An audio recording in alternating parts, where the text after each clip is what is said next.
Question number 121. A capacitor of capacitance 1 microfarad charged up to a voltage 110 volt is connected in parallel to a terminal of a circuit consisting of two uncharged capacitors connected in series and possessing the capacitance 2 microfarad and 3 microfarad. What charge will flow through the connecting wire?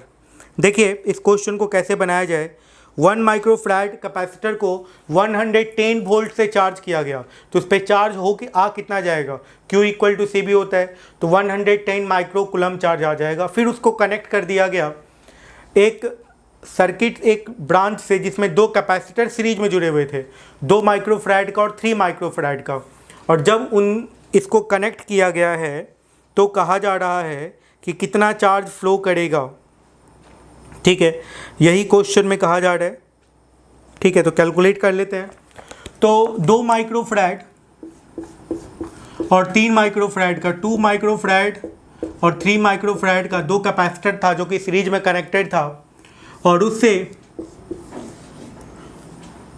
Connect किया गया एक capacitor को जो कि initially एक battery से charge किया गया था 110 वोल्ट के बैटरी से। तो इस पर चार्ज कितना होगा initially before connection, 110 micro coulomb charge होगा। सही है, ठीक है।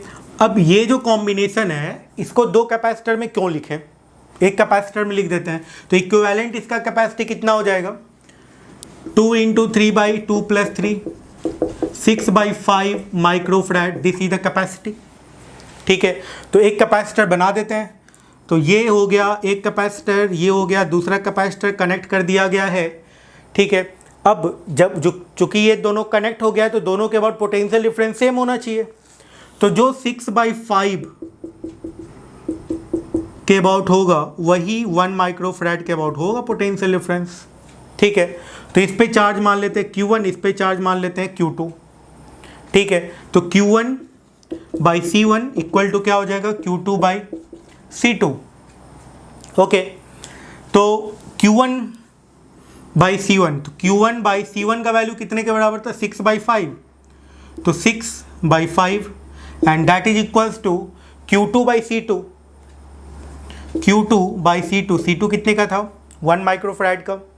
ठीक है, अब यहाँ से आप कैलकुलेट कर सकते हैं Q1 + Q2 का वैल्यू कितने के बराबर था, 110 माइक्रो कूलम के बराबर। तो आप पुट कर दीजिए 5Q/6 and that is equals to 5Q1/6 and that is equals to 110 - Q1। ठीक है, तो यहाँ से आसानी से आप Q1 का वैल्यू निकाल सकते हैं। कितना आ जाएगा, 5Q1/6 + Q1 that is equals to 110। तो ये आ गया 11Q1/6 that is equal to 110। ये कट गया 10 से, तो Q1 का वैल्यू कितना आ गया, 60 माइक्रो कूलम, और Q2 का वैल्यू कितना आ जाएगा, 50 माइक्रो कूलम। ठीक है, इसका मतलब जो चार्ज गया है 60 माइक्रो कूलम, यही तो फ्लो किया है ना। इस पे इनिशियली कितना चार्ज था, 110, अब फाइनल कितना हो गया, 50। तो कितना फ्लो कर गया, 60 माइक्रो कूलम चार्ज फ्लो कर चुका है, यही फाइनल आंसर है। इस तरीके से ये क्वेश्चन बन जाएगा।